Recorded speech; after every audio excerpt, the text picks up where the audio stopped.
이름에 그들이 다 같이 한 곳에 모였더니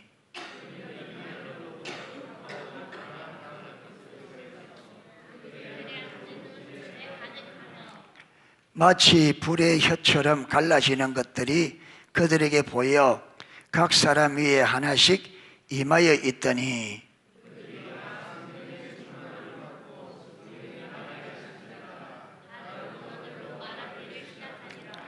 그때 경건한 유대인들이 천하 각국으로부터 와서 예루살렘에 머물러 있더니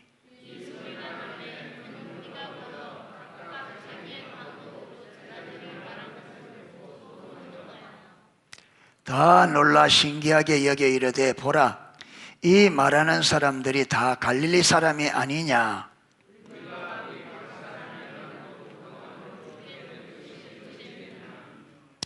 우리는 바데인과 메데인과 엘람인과 또 메소포타미아, 유대와 갑바도기아, 본도와 아시아,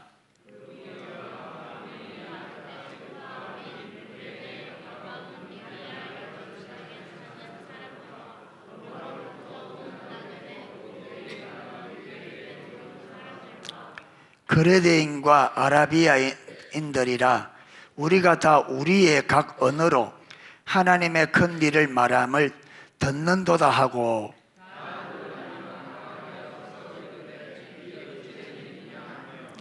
또 어떤 이들은 조롱하여 이르되 그들이 새 술에 취하였다 하더라.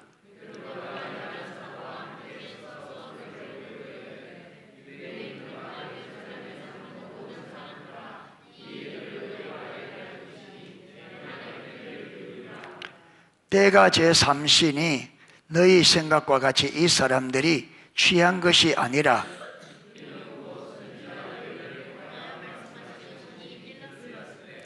하나님이 말씀하시기를 말세에 내가 내 영을 모든 육체에 부어주리니 너희의 자녀들은 예언할 것이요 너희의 젊은이들은 환상을 보고 너희의 늙은이들은 꿈을 꾸리라.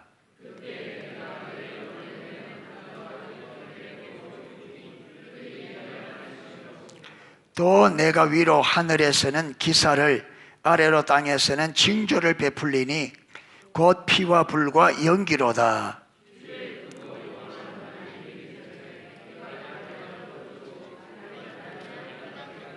같이 읽겠습니다. 누구든지 주의 이름을 부르는 자는 구원을 받으리라 하였느니라. 아멘. 예, 지금까지 우리가 오전에는 관계중심전도 이런 책을 가지고 배워왔습니다.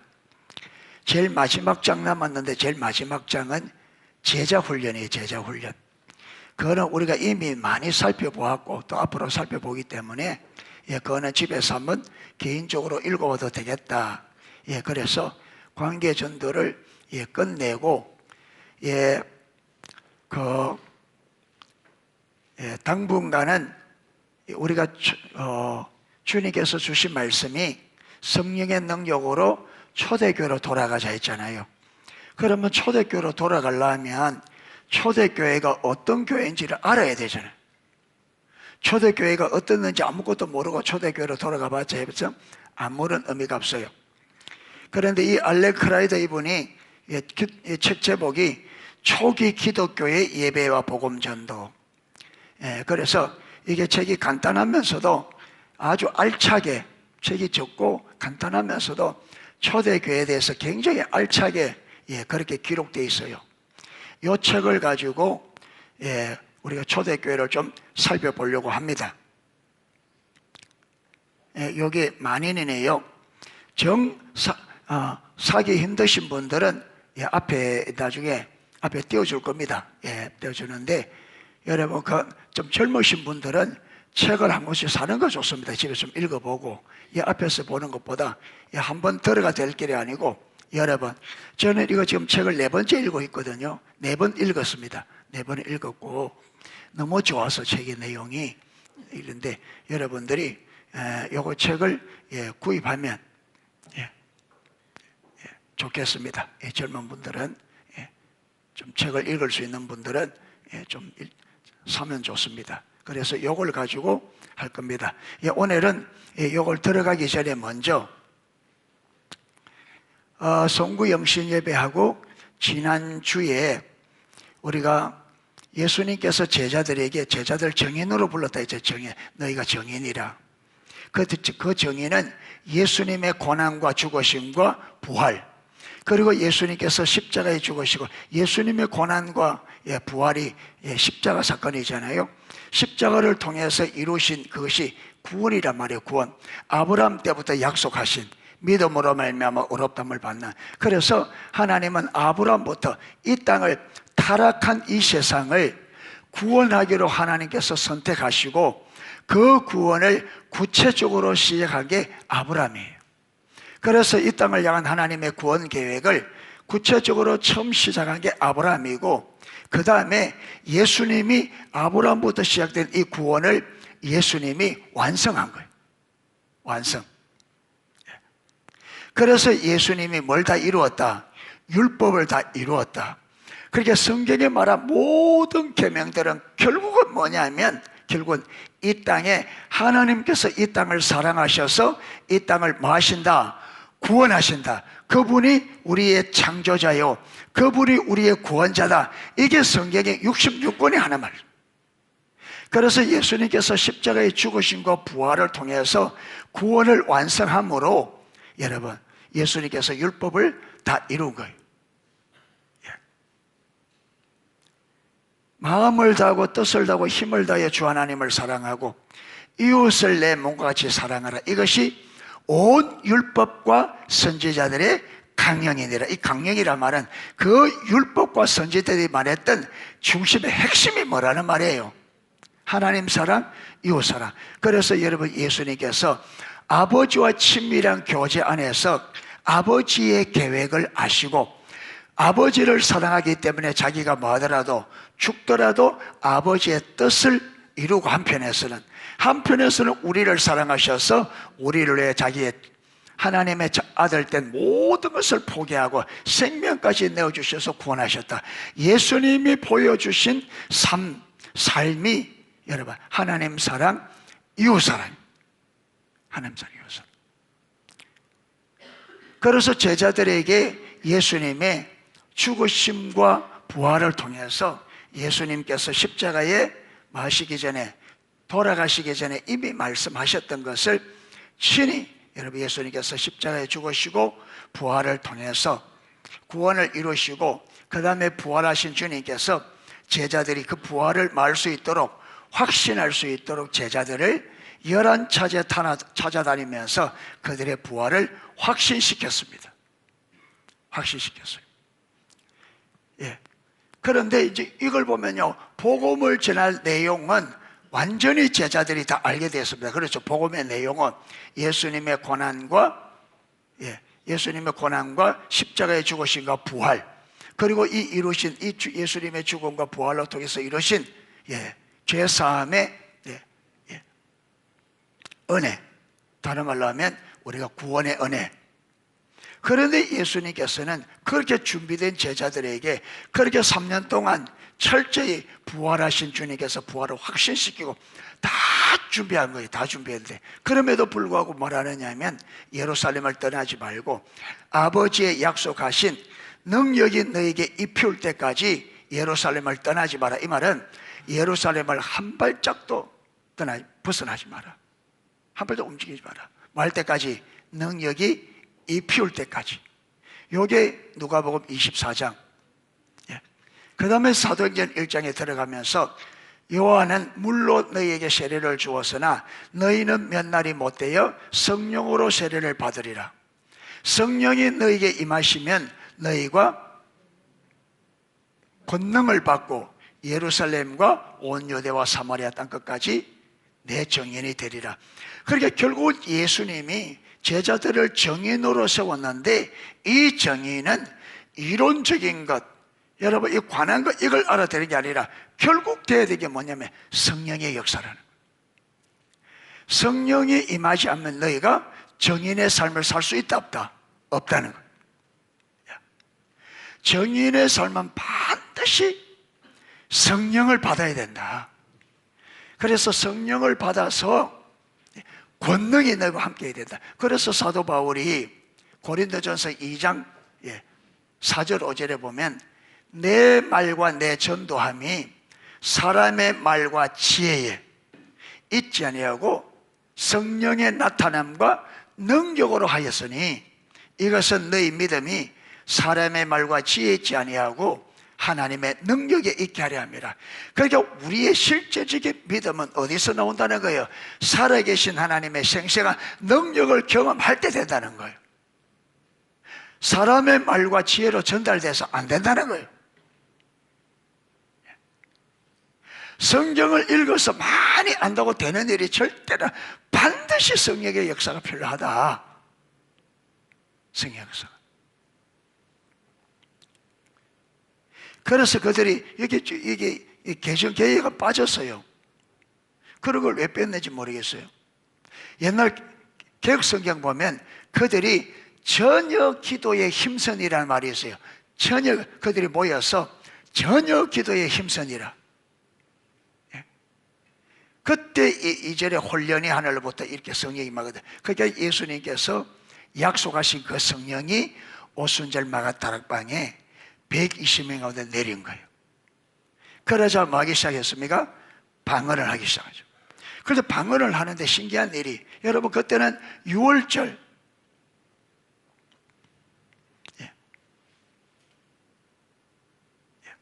그래서 많은 흩어졌던 유대인들, 디아스포라라 그러죠. 각 나라에 흩어졌던 유대인들이 이스라엘의 명절을 당하여 예루살렘에 순례를 와서 막 와 있는 거예요. 그런데 거기 보면, 그런데 여러분 제자들이 120명이 성령에 임하니까 방언으로 하는데 16개국 나라 사람들이 다 자기 말로 알아듣는 거예요. 자기 말로. 하나님께서 기이한 일을 행하는 거죠. 기이한 일을. 이거는 하나님만이 할 수 있는 일. 그래서 하나님 보세요. 지금 성령이 임하자 곧바로 무슨 하나님만이 할 수 있는 일들이 일어나기 시작하는 거예요. 그래서 11절에 보면 우리가 다 우리의 각 언어로 하나님의 큰 일을 말함을 듣는도다. 다 놀라 당황하여 서로 이르되 이 어찌된 일이냐? 도대체 이게 어찌된 일이냐? 어떻게 저들이 우리말로 다 하느냐? 갈릴리.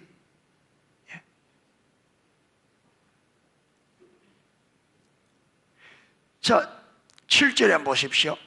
다 놀라. 5절부터 봐야 되겠네요. 그때 경건한 유대인들이 천하 각국으로부터 와서 예루살렘에 머물러 있더니 이 소리가 나매 큰 무리가 모여 각기 자기 방언으로 제자들이 말하는 것을 듣고 소동하여 다 놀라 신기하게 여겨 이르되 보라, 이 말하는 사람이 다 갈릴리 사람들이 아니냐? 저들은 외국어를 배워본 적도 없는 그런 사람들인데 어찌 16개국으로 말을 할 수 있나?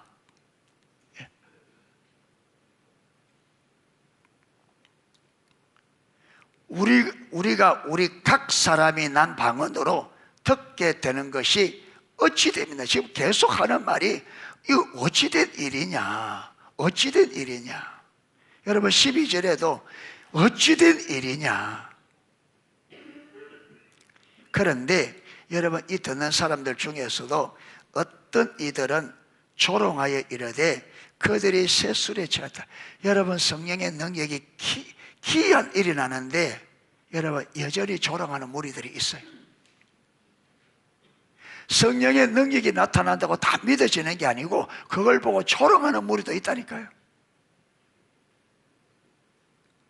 분별력이 가려지면 어쩔 수가 없어요. 다 놀라서 이게 어찌된 일이냐 어찌된 일이냐 하는데 여러분 그걸 대고 조롱하여 술 취했다.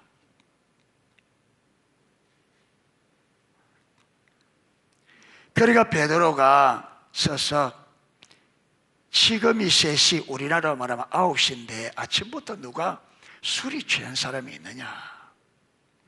이것은 이미 요엘 선지자 요엘서 2장 28절에서 32절입니다. 예. 요엘서에 이미 말세에 하나님께서 내 영을 모든 사람에게 부어줄 것을 말씀하셨다. 바로 이것은 요엘서의 예언의 뭐다? 성취다. 성취다.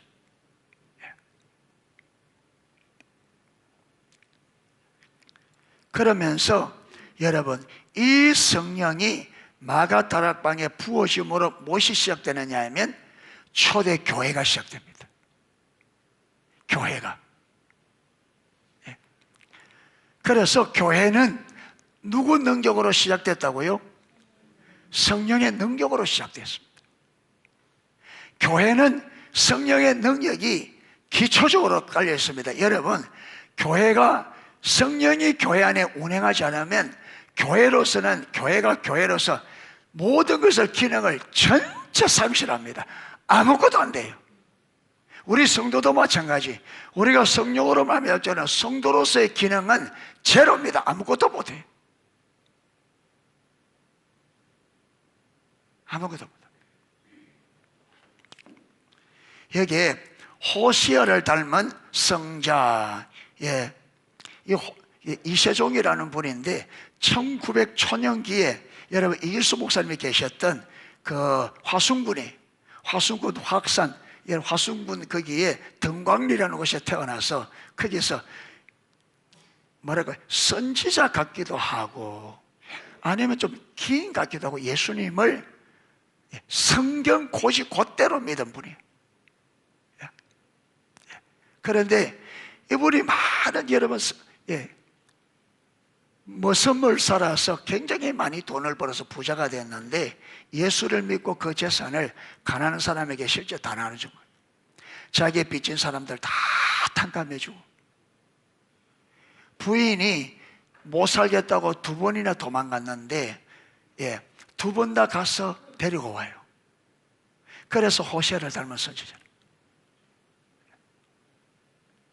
또 받아주니까 온 동네에서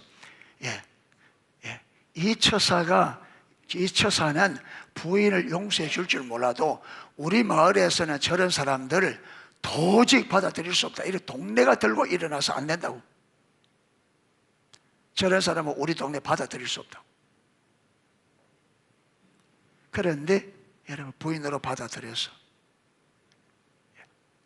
그런데 이분이 뭘 강조했느냐면 이분이 보세요. 그런데 이분은 성령의 능력을 경험한 걸 도무지 말을 잘 안 한대요. 말을. 그런데 한 번씩 자기도 모르게 툭툭 튀어나오는 그게 있는 거예요. 그래서 그 마을 사람들은 이분이 말한 것이 다 이루어지는 것을 보고 그를 따르던 제자들은 선지자라 할 정도로 아주 귀한 분이. 그런데 이분이 뭐라 했는가 하면 보세요. 이랬습니다. 이름이 이세종이에요. 이세종은 언제나 강조한 것은 믿는 사람은 성령을 받아야 한다는 것이었다 하면서 제자들이 언제나 강조한 게 뭐냐면 성령 받아야 된다. 믿고 성령 받는 것이 목적이다. 그분의 신앙생활이 목적이 뭐냐? 성령 받는 거다. 성령을 못 받으면 아무 소용이 없다. 기차 타는 사람이 차표가 있어야 돼. 성령을 받아야 천국 간다. 그렇지 못하면 아무 소용없다. 그만큼 성령을 강조했습니다. 그런데 오늘날에 여러분 성령 강조 안 하고 말씀을 이론적으로 지키면 된다고 하는데 너무너무 우리가 성령을 무시하는 이게 사단의 전략이라고 저는 믿습니다. 그러니까 성도가 성령을 못 받으면 여러분 아무것도 못 한다는 거예요. 아무것도. 아무 소용이 없다. 여러분 맨날 교회 다녀봤자 성령 못 받으면 아무런 의미가 없다는 거예요.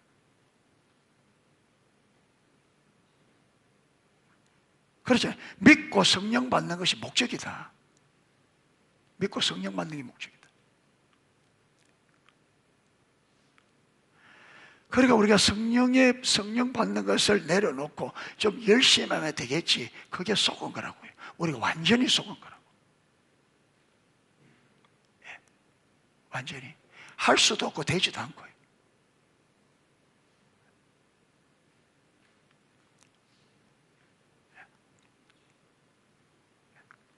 교회 다닌다고 되는 게 아니에요. 성령을 받아야 돼.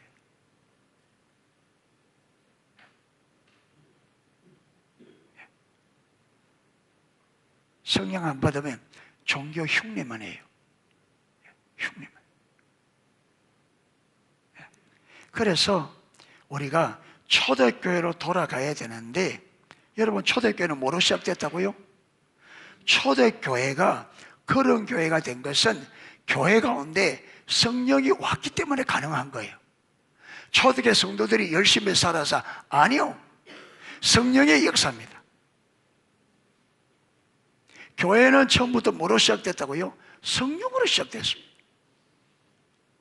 갈라디아서 3장에 너희가 성령으로 시작했다가 육체로 마치느냐. 여러분 초대교회 시작을 성령으로 했는데 진짜 우리가 육체로 마쳐가거든.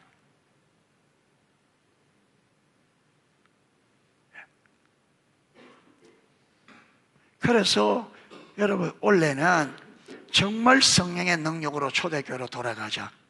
초대교회 삶을 반드시 살아야 됩니다. 그런데 성령의 능력이 더딥히지 않고는 그 삶을 살 수가 없어요.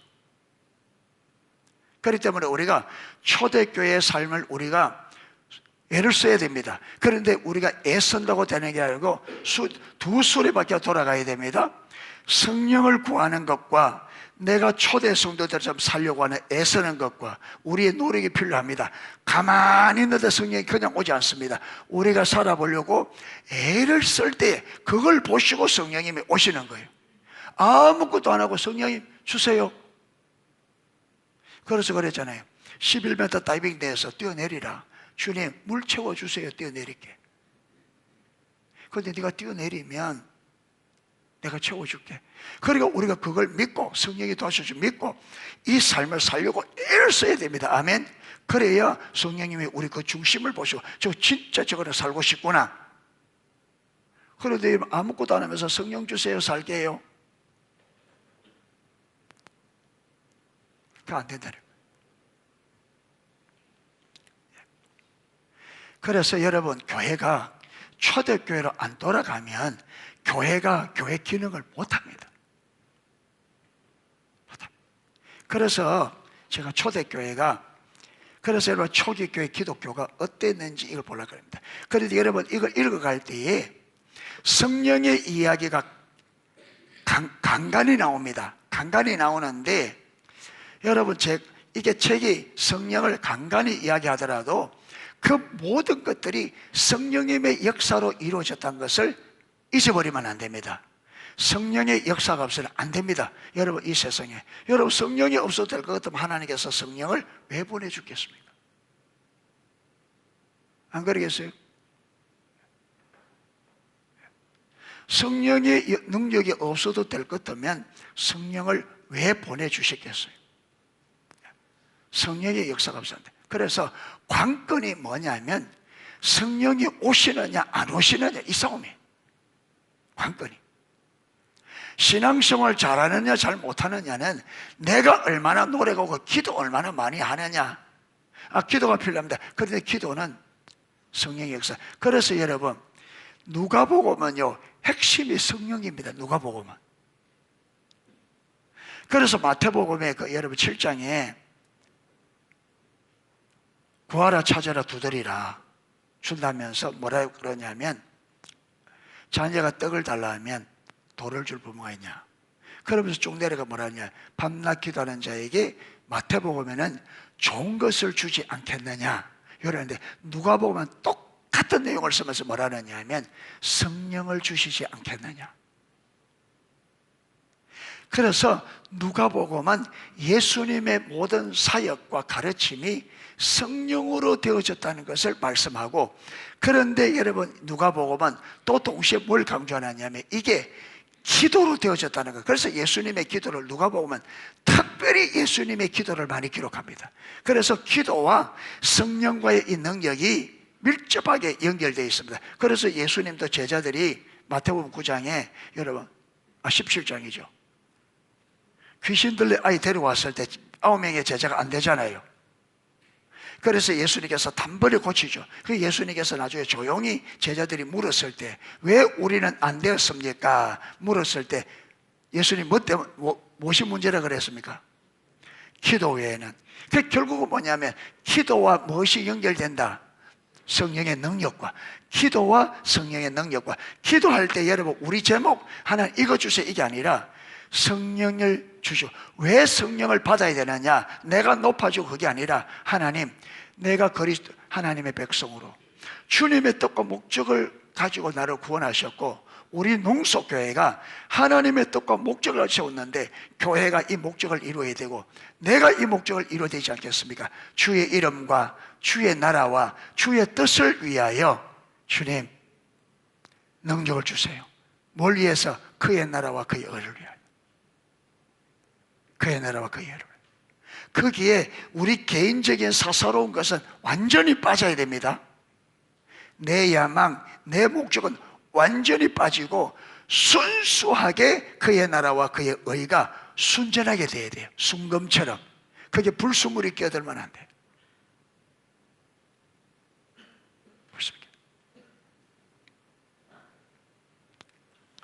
그래서 오늘은 첫 번째로 오늘을 이 과가 짤막짤막하게 되어 있습니다. 두 과를 나가는데, 예, 1과는 뭐냐면, 1과는 들어간 말로, 1과는 들어가는 말로, 1과는 뭐냐면 제목이 초대교회가 성장했다. 두 번째 2과에는 뭐냐면, 그러면 얼마만큼 성장했느냐. 예, 들어가는 말은 간단하게 하는 말을, 예, 초대교회는 성장했다는 거예요.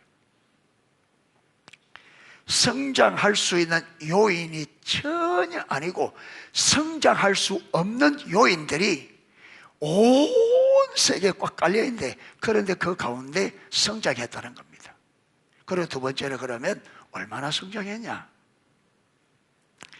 그런데 여러분, 초기 기독교, 초기 교회라는 것은 이분은 교회를 크게 세 부분으로 나눕니다. 초기 기독교, 중세, 그 다음에 중세 이후. 그런데 이 중세를 크리스턴돔이라고 말해요. 그게 뭐냐면 기독교 국가.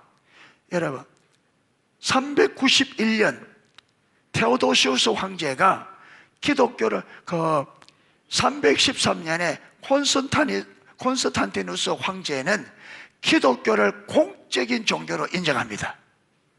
공적인. 다른 것처럼 기독교도 공적인 종교로 인정하고 핍박을 금지했습니다. 그래서 핍박이 끝난 시대가 콘스탄티누스 황제가 밀라노에서 칙령을 발표함으로. 그런데 여러분, 그렇다고 해서 우리 기독교가 국가화된 게 아닙니다. 국교가 된 것은 391년, AD 391년 테오도시우스 황제라는 분이 기독교를 로마 국교로 삼습니다. 그러면서 여러분, 로마가 누구 국가 돼요? 기독교 국가가 됩니다. 이걸 크리스텐돔이라고 그래요. 기독교 국가. 예, 기독교 국가. 그런데 이 알렌 크라이더 박사는 초기 교회는 뭐냐 하면 예수님의 하늘 성천 이후로 성령이 임한 그때부터 콘스탄티누스 황제가 316년에 기독교를 공적인 종교로 인정하는 그때까지, 그때까지를 초기 교회라 그렇게 봅니다. 초기 교회라. 예.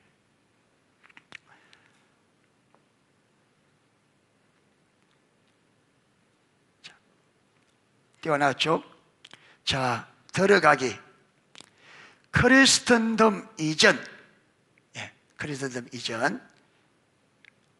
그러니까 짧게는 콘스탄티누스 황제 이전. 이제 길게 잡으면 아까 테오도시우스 황제가 391년에 기독교를 국교로 삼는 그때까지, 거기까지 요리 잡습니다. 크리스천됨 이전의 초기 기독교가 성장했다는 진술은 논쟁의 여지가 없는 분명한 사실이다. 그러니까 초기 문서를, 역사적으로 초기 문서를 다 찾을 수 있는 대로 찾아서 쭉 연구해 본 결과 초기 기독교가 성장했다는 것은 이거는 재론의 여지가 없다는 거예요. 재론의 여지가 없다. 자라갔다. 2세기 후반 같으면요, 100년에서부터 200년까지가 2세기입니다. 100년부터 200년까지가 2세기입니다. 그러니까 2세기 후반 같으면 여러분 150년 그 이후쯤 되죠. 150년 이후. 그런데 여러분 기독교가 예수님의 여러분 초기 성령이 임할 때부터 네로 황제까지는 AD 64년, 네로 황제 AD 64년에 네로 황제가 좀 기이한 황제예요. 예술적인. 그래서 로마 세계를 보니까 로마가 그 당시에 여러분 도시가 계획 없이 되는 대로 발전하면 그랬잖아요. 도로도 좁고 따닥따닥 붙어 있고 정리가 안 돼 있고.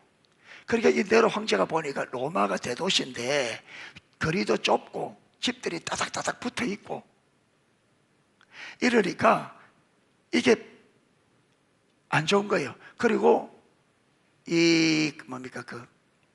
네로 황제가 황궁을 새롭게 딱 짓고 싶었는데 새로 짓고 싶은 땅이 여러분 시장 어디 그쪽에 있는 거예요. 그러니까 이걸 하려면 다 허물어야 되는데 그래서 밤중에 몰래 그걸 이루기 위해서 불을 질러버립니다. 불을 질러버렸는데 로마 10개 구역 중에 6개 구역이니까 불에 다 타버려요. 절반 이상이 불에 다 타버려요. 그러니까 시민들이 폭동을 일으킵니다. 그래서 네로가 위협을 느끼고 자기가 살기 위해서 이걸 누구에게 돌리느냐 하면 기독교를 돌립니다. AD 64년. 그래서 그때부터 기독교가 핍박이 일어나. 그러니까 그때까지는 기독교가 핍박 없이 자라갔어요. 크게 핍박 없이. 뭐 유대인들의 핍박은 좀 있었지만 정치적으로 국가적으로 핍박을 하지 않았습니다. 자, 2세기 후반, 그렇게 150년대 후반 디오그네투스라는 분이 그 받은 서신에는 그리스도인의 수가 날마다 점점, 그러니까 150년 후 같으면 이미 무엇이 시작된 거예요? 박해 시절입니다. 그렇죠? 아주. 그런데 보면 여러분 박해가 중간중간이 황제들 가운데 좀 온순한 황제들이 일어나서 핍박이 거의 없었던 때도 있어요. 그런데 대부분의 황제들은 한 3분의 2 기간은요 극한 핍박이 있었어요. 핍박이 없었던 시대는 잠깐이에요.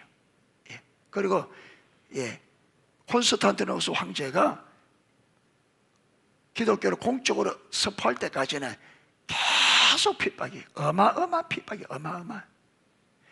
그러니까 여러분 그 핍박 속에서 기독교가 자라간다. 이거는 뭐랄까요? 이거는 불가사예요. 그런데 그걸 가능케 한 게 뭐라고요? 성령의 역사란 말이에요. 성령의 역사. 이거는요 성령의 역사로밖에 말할 수가 없어요. 여러분 예수를 믿으면 첫째 언제 죽을지 모릅니다. 두 번째 언제 재산을 완전히 몰수당할지 모릅니다. 그러니까 조금이라도 자기가 이 세상에서 뭐 편안하게 좀 그럴듯하게 살려고 하면 절대로 예수를 믿을 수 없는, 그러니까 예수를 믿으려고 하면 죽을 각오해야 되고 전 재산을 언제나 몰수당할, 여러분 그걸 각오하고 믿어야 되는데. 그런데 여러분 오늘날 여러분 교회에서 오면 선물 주고 그래 하는데도 핍박 전혀고 예수 믿으면 선물 주고 달래주는데 왜 예수 안 믿어요?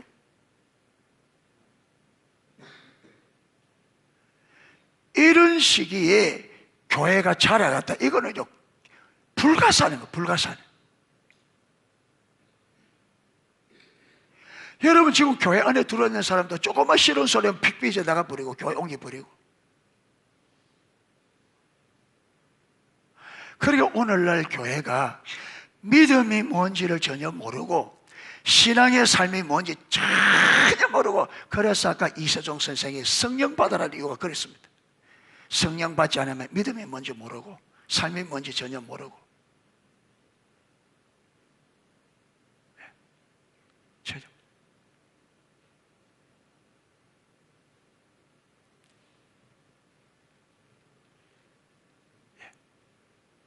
그러니까 교회가 교회 되려면 성령의 역사가 필수적이라. 성령만이 불가능한 것을 가능하게 한다. 성령이만이.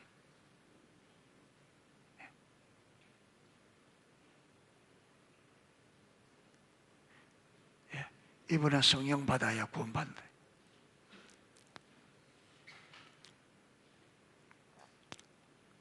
그리스도의 수가 날마다 점점 늘어가고 있다라고 적혀 있습니다. 그 핍박 가운데 3세기 중반, 3세기는 200년부터 300년까지가 3세기입니다. 3세기에 그게 200년 되죠. 오리겐도 믿음으로 나오는 수많은 사람들, 믿음으로 나오는 수많은 사람들, 그 핍박 가운데 여러분 예수 믿겠다고 하는 수많은 사람들이,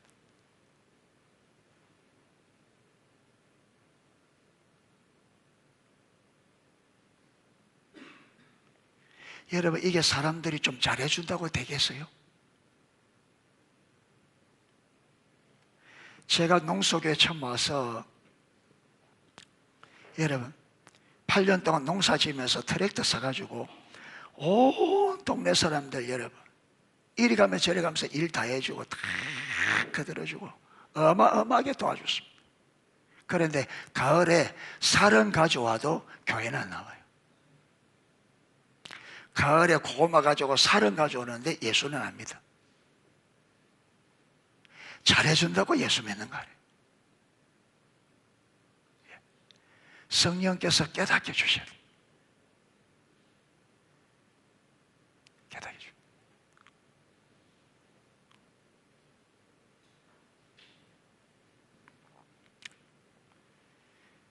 그때 명에 돌아가신 분 박지영 할아버지가 저 박 목사 제가 어디 MBC 보내야 된다고 뭐 어디 신문에 내야 된다고.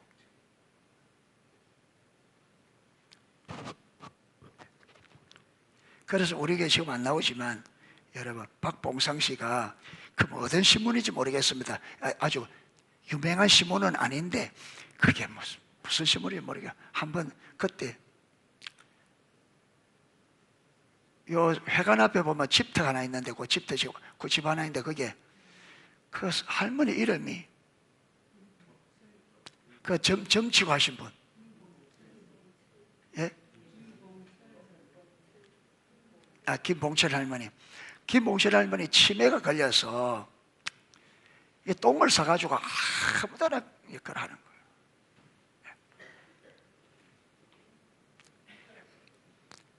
그런데 그걸 제가 좀 치워주고 그래 했는데 그 아마 박봉상 씨가 아마 연결했는가 했는가 그래서 신문에 한번 났어요.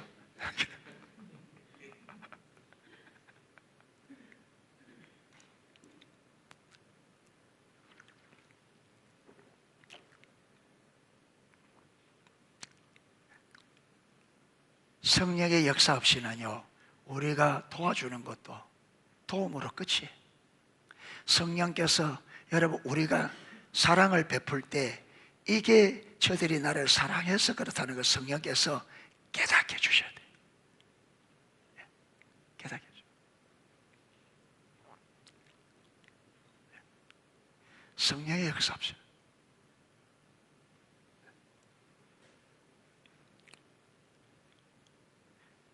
믿음으로 나오는 수많은 사람들이라는 표현을 확신을 갖고 쓸 수 있었다. 로마 제국 전역에 자세히 관찰할 사람, 로마 제국 전역을 자세히 관찰한 사람들은 교회 성장의 증거를 발견했다. 당시 로마의 초대 교회들은 문자 그대로 가정교회였다. 그렇죠, 가정교회. 신자들은 부유하지 않았지만 자신들의 주택 제일 큰 방에서 모였고 참석 인원은 15명에서 20명을 크게 넘지 않은 수준이었다. 그러나 3세기 중반까지 그리스도인의 수가 그들의 경제적 수준은 수와 그들의 경제적 수준은 향상되었다. 그로 인해 인슐레라는 주상복합 건물에서 만났다. 수가 점점 많아지니까 이제 가정집에서 안 되는 거예요. 그리스도인들은 자신들의 개인 주택을 회중의 필요에 맞는 다목적 공간으로 조심스럽게 전환하기 시작했다. 그게 이제 안 되니까 방을 트기도 하고, 다음에 이제 집을 살 때는 모일 수 있도록 좀 큰 집에 하기도 하고, 집을 짓는 사람들은, 집을 새로 짓는 사람들은 처음부터 모일 수 있도록, 그렇게 하고. 그리스도인들은 자신들의 공동체가 성장함에 따라 생활에 필요한 크고 작은 다양한 공간을 마련하기 위해 벽을 허물기도 했다. 이에 관해 건축사가라는 말은 건축 역사가, 그러니까 초대교회 건축을 연구한 사람들이, 건축사가 리처드 크라우트하이머는 동시리아 두라 유로포스에 있는 유명한 가정교회인 도무스 에클레시아뿐 아니라 로마의 티툴루스, 비잔티스 등의 유명한 건축물은 모두가 화려하지 않은 공동체 센터였다고 말했다. 남아있는 걸 영어에 보면 단순한 집이 아니고 공동체의 센터, 모여서 예배하고 하는.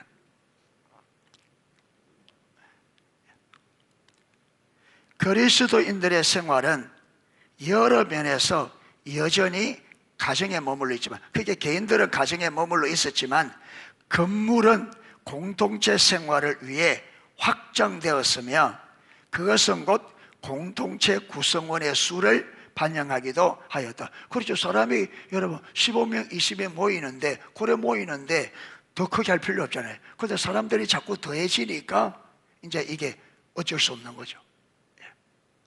그래서 처음에는 집에서 벽을 털기도 하고 일하다가 이제 더 이상 안 되니까 공동체 센터를 만들어서 거기서 이제 공식으로 모이는.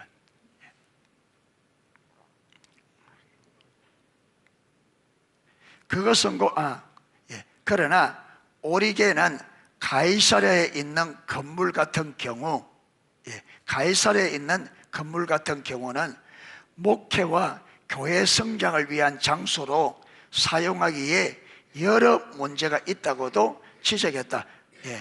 또 어떤 건물은 이거는 알 수가 없죠. 왜 그렇게 구조가 되었는지. 그 당시에 실제적인 상황을 잘 모르니까. 그러니까 어떤 건물들은 목회와 공동체가 하는데 맞지 않는 건물들도 있었다. 그렇게 이야기합니다. 그 다음에 오리게는 몇몇 사람들이 설교 시간에 말씀을 듣지 않고 놀며 주님의 집 안에 구석에 숨어서 세속적인 이야기를 했다고. 그러니까 성령님께서 그렇게 역사하고 그들이 그렇게 세례를 받고 철저하게 하는데도 이런 사람이 나온다는 거예요. 이런 사람. 그러니까 성령이 아무리 운행하고 있어도 그게 안 보이고 여전히 자기 중심에서 보지 못하고 사는 사람들도 있다는 거예요. 초대교회라고, 그러면 초대교회라고 완전하지 않다. 초대교회 완전하지 않다. 자, 두 번째, 초기 기독교는 얼마나 성장했는가. 아까 일과에는 뭘 이야기했어요? 초기 교회가 뭐 했다? 성장했다. 성장한 데는 재론의 여지가 없다. 근데 이제 이권에는 뭐냐면, 이권에는 그러면 얼마나 성장했냐? 뭐 1년에 한 명 믿는 것도 성장한 건데, 그러니까 그 성장이 어떠했는가? 그걸 지금 봅니다. 초기 기독교가 성장했다는 사실과 그 성장이 어느 정도냐에 대해 아는 것은 또 다른 문제다. 맞죠? 예, 성장했다는 것과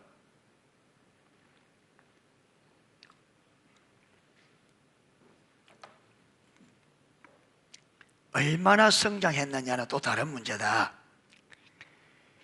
예일대학교의 고대 사학자인 램지 맥밀런 교수,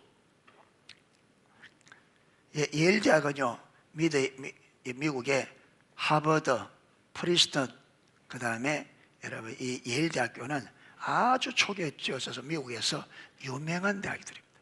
유명한. 그러니까 거기 교수 정도 되면 바보는 아니겠죠. 램지 맥밀런은 초기 기독교의 성장 규모가 1세기 말부터, 그러니까 1세기 말은 1세기는 예수님이 그 오순절마가 다락방에 성령 임하고 100년까지. 그러니까 이 1세기 말 그러면요 네로 황제 핍박이 끝나고 그 이후 네로 황제가 그래서 결국은 네로 황제가 AD 68년인가 그렇게 죽습니다. 자, 콘스탄티누스 황제가 회심한 1세기 말부터 핍박이 시작된 그때부터 콘스탄티누스가 회심한 칙력을 써 313년, 12년, 회심은 12년, 공식 인정한 13년, 회심 12년까지 매 세대마다 약 50만 명씩 증가했다고 추산한다. 그러니까 로마에서 매 세대마다 이 말은 여러분 세대마다 이 말에서 한 세대가 30년 잡기도 하고 40년을 잡기도 합니다. 그러니까 아버지 세대보다 그 자녀 세대에 이래 넘어갈 때마다 얼마씩 50만 명이서 지금 50만 명 하면 얼마 안 되지만 그때는 그렇죠. 인구가 지금과 비교할 수도 없이 적은데 50만 명이라면 어마어마하죠.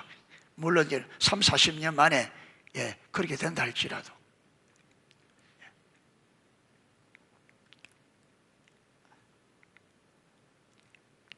맥밀런에 의하면 그 당시까지 초기 기독교는 로마 제국 전역에 걸쳐 불균등하게 분포되어 있었으면 당연히 그렇죠. 당연히. 그런데 기독교가 초기 아주 발전한 곳이 어디냐면 여러분 지금 이집트에 있는 그 알렉산드리아, 옛날 이집트 알렉산드리아, 그리고 로마, 이렇게 몇 개 특정 지역에서는 여러분 특별하게 기독교가 성장했습니다. 특별하게.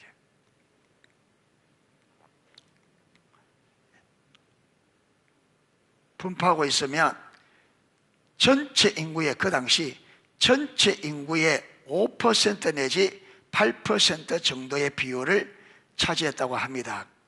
그러니까 그 당시 로마 인구가 전체 몇 명인지는 제가 잘 모르겠어요. 이 책에도 나오지 않고. 책을 몇 군데 봐도 로마 인구가 그 당시에 전체 몇 명인지는 정확하게 기록이 안 돼 있더라고요. 그런데 하여튼 뭐냐면 전체 인구의 5% 내지 8%. 여러분 8% 우리나라가 한참 우리나라가 기독교가 성장할 때 그때 서울에서는 막 24%다 했거든요. 그때 우리 부산 경남에서는 기독교 비율이 8%였습니다. 그때 한참 기독교 한 1900년 1995년 90년 그때 그때가 기독교 우리 한국 교회가 피크였거든요. 1990년대. 그러니까 그때 우리 부산 경남에 여러분 기독교 분포가 8%였습니다. 그러니까 그 핍박 시기에 로마 안에 그 정도의 여러분 기독교가 자라갔다는 그만큼.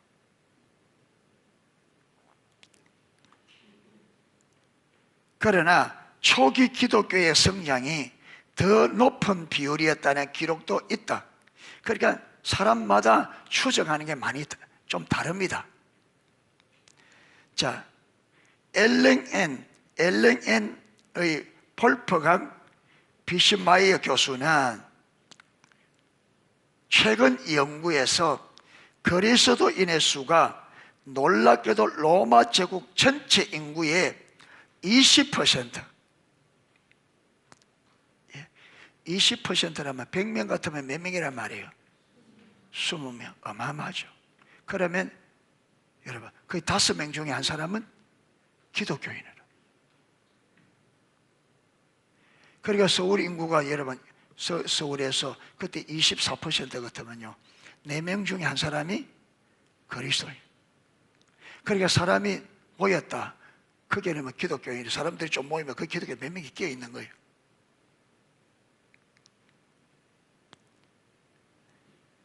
(20%에서) 50%까지 육박했을 것이라고 주장했다.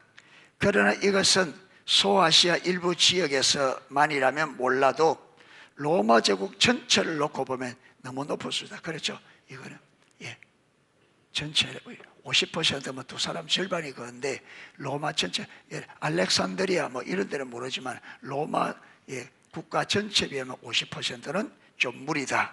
그런데 이렇게 주장하는 사람도 있어요. 그만큼. 그런데 이분들이 주장할 때에 그냥 자기 생각대로 50% 이래 하지 않을 거 아닙니까? 정말 교수 정도 되면 뭐 해보고 이렇게 그 모든 역사를 다 뒤집어보고, 그러니까 이게 정확하게 50%는 아닐지라도 여러분, 그런 역사를 뒤집을 때 이게 전혀 망한 것은 아니다, 허무맹랑한 소리는 아니라는 거죠. 왜? 그들이 그냥 말하는 게 아니고 근거를 가지고 역사를 연구하고 하는 거니까.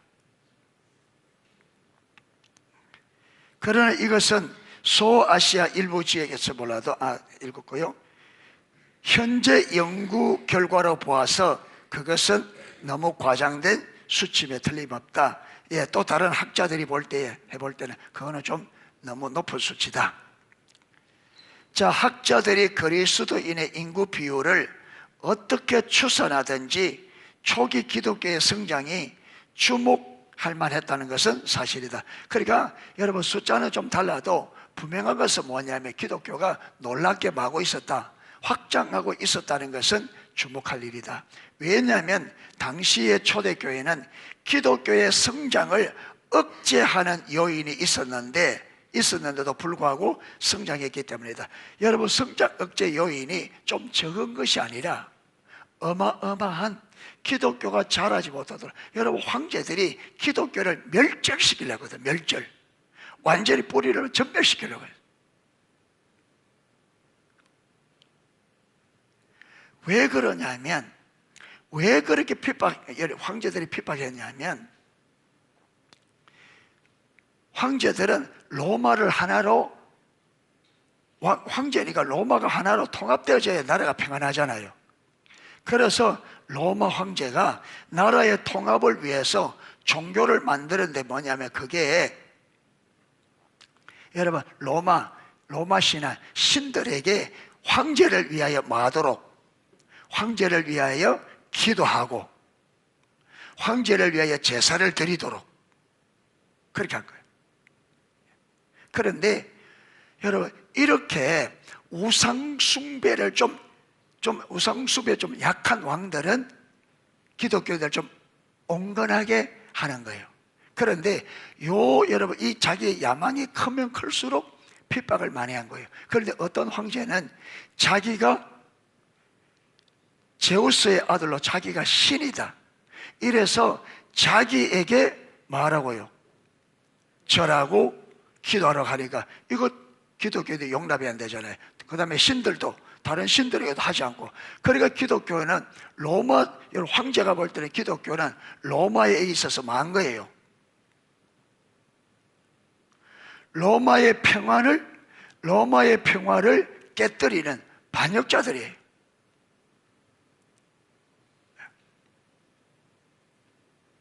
그러니까 핍박하는 거예요. 로마의 장애물이에요. 장애물.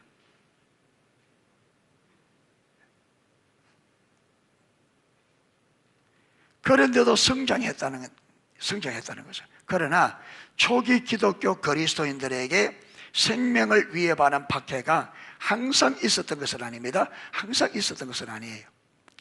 많은 그리스도인들이 그런 박해를 직접적으로 경험하지 않았다. 많은 그리스도인들이 직접적으로 박해하죠. 제가 우리 기독교 관점으로 본 여러분 세계 역사라는 책이 조금씩인데 그 읽어보니까 여러분 대부분의 황제들이 핍박했어요. 기독교의 핍박이 많은 사람들이 아니고 일부 시대만 핍박이 미약한 거예요. 비교적 좀 자유롭게. 그러다가 여러분 로마 것 보면 너무너무 여러분 반역이 많이 일어나고 황제가 언제 죽고 황제가 언제 바뀔지 모르는 거예요. 그렇게 핍박하다 보니까 하나님께서 심판을 내려서 여러분 황제들이 빨리 병으로 죽기도 하고,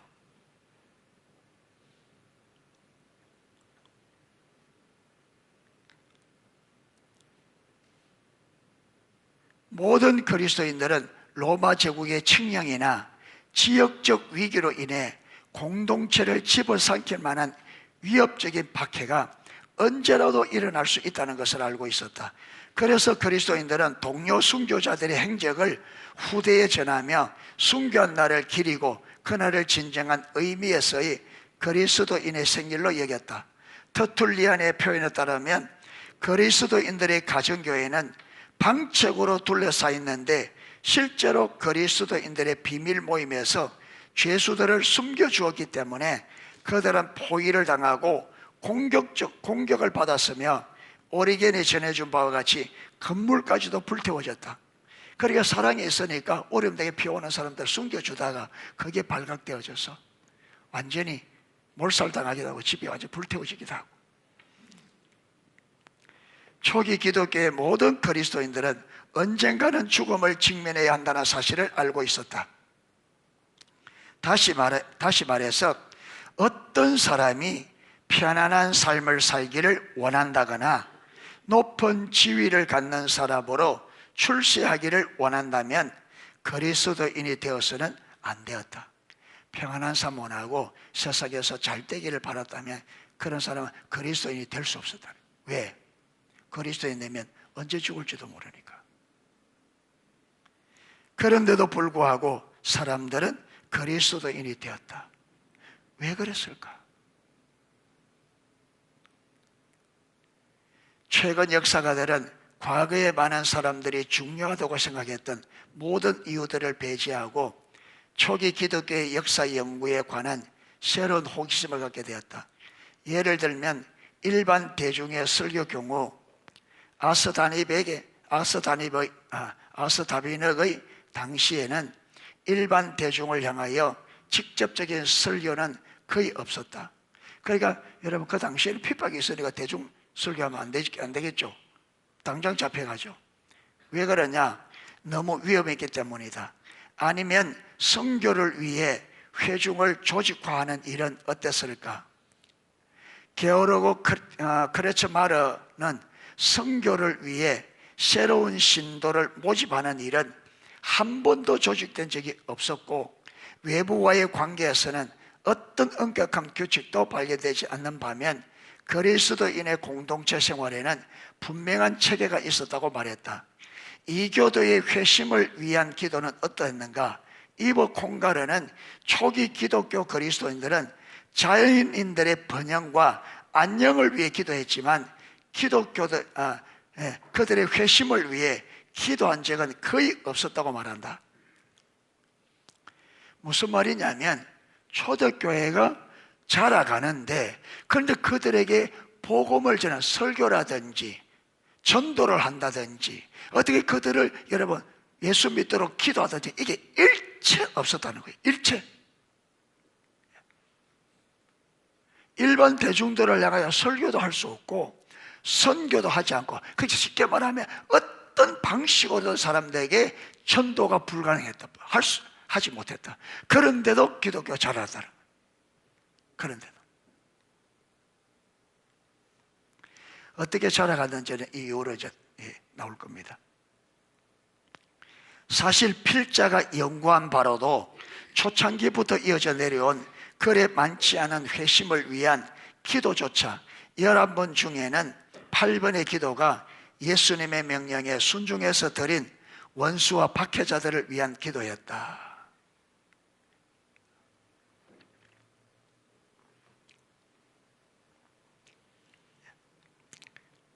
선교의 명백한 본질을 신학적으로 논한 노버트 브룩스는 초기 기독교의 선교에 대한 성찰이 없었다는 것은 대단히 놀랄만 일이다. 그러니까 초대교회는 선교에 대한 성찰, 선교에 대한 여러분 생각 자체가 없었다는 거예요.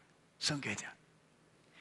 이렇게 놀라운 발견에 필자가 한 가지 더 붙이고 싶은 것은 복음 전도에 대한 목회적 경고가 없었다는 겁니다. 그러니까 그 당시에 감독이나 교회를 지도하는 지도자들이 성도들을 마도록 전도하라고 하는 어떤 권면을 전혀 볼 수 없다는 권면을.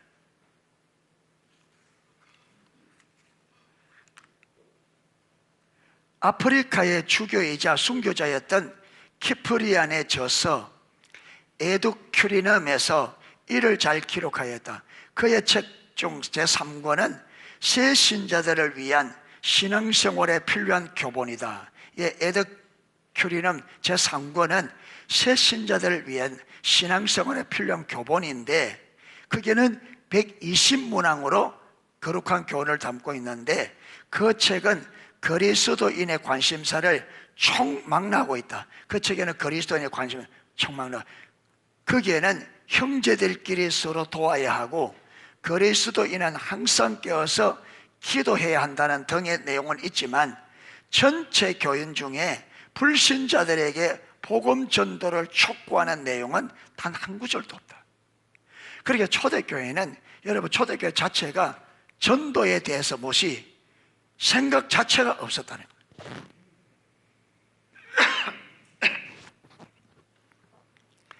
그런데 초대교회는 뭐였다? 놀랄 만큼 자라갔다는 거죠. 그러면 초대교회 이렇게 복음에 대해서 선교에 대해서 생각 자체가 없는데 어떻게 그러면 초기 기독교는 자라갈 수 있었느냐? 이걸 이제 우리가 하나하나 이제 이유로 살펴보게 될 것입니다. 그래서 오늘은 두 가지를 살펴보는데 첫 번째는 뭐냐면 초대교회는 성장했다. 얼마만큼 성장했느냐? 가장 지금 여기서 학자들의 신빙성이 있는 것은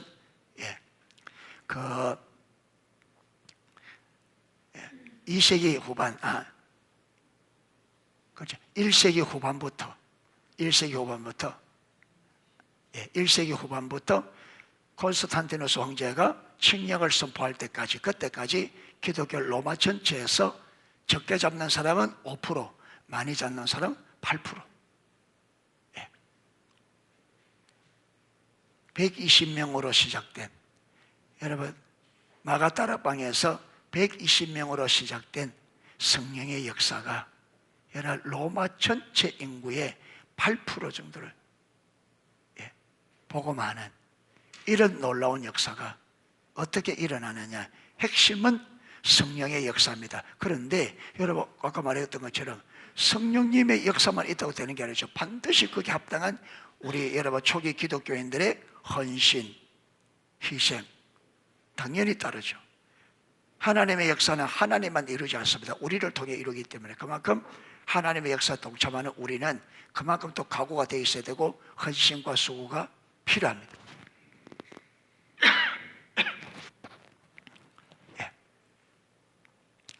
그래서 오늘은 성령님이 우리는 초대교회로 반드시 돌아가야 되고 그러기 위해서는 성령님이 반드시 오셔야 된다.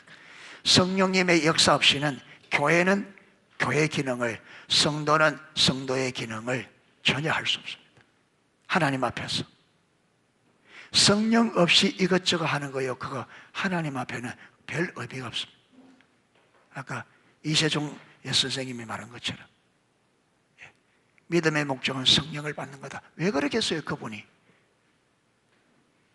성령을 받고 나니까 이게 성령을 받지 않고는 이 삶은 안 되는 삶이라는 것을 깨달은 거죠. 이래서 우리가 앞으로 성령의 역사와 초대교회의 삶을 배워가면서 우리가 어떻게 초대교회로 돌아갈 수 있는지 이 부분을 저와 여러분의 예배 시간에 정신을 바짝 차리고 잘 들어야 됩니다.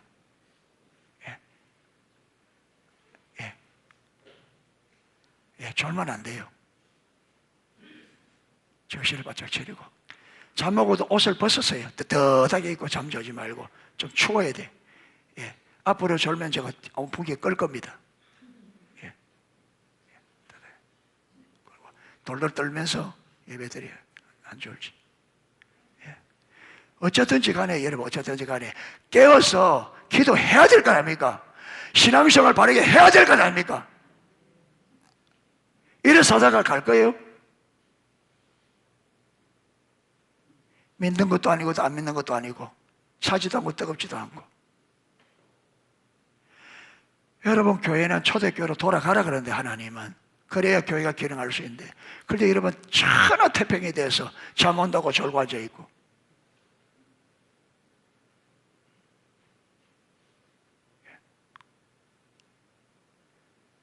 여러분 세상 일한다고 힘 다 빼고 와서 교회 와서 이제 예배 시간에 여러분 그 힘 보충한다고 졸고 있습니까?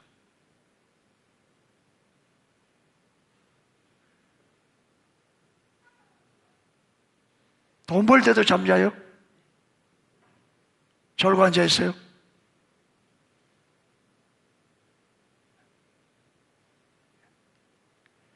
(2025년도는) 정신을 바짝 차리시기를 축복합니다. 깨어 일어나야 돼요. 이대로 안 됩니다, 여러분. 위험합니다. 신앙 자체가 위험해요. 신앙 자체가. 정신을 바로 차려요.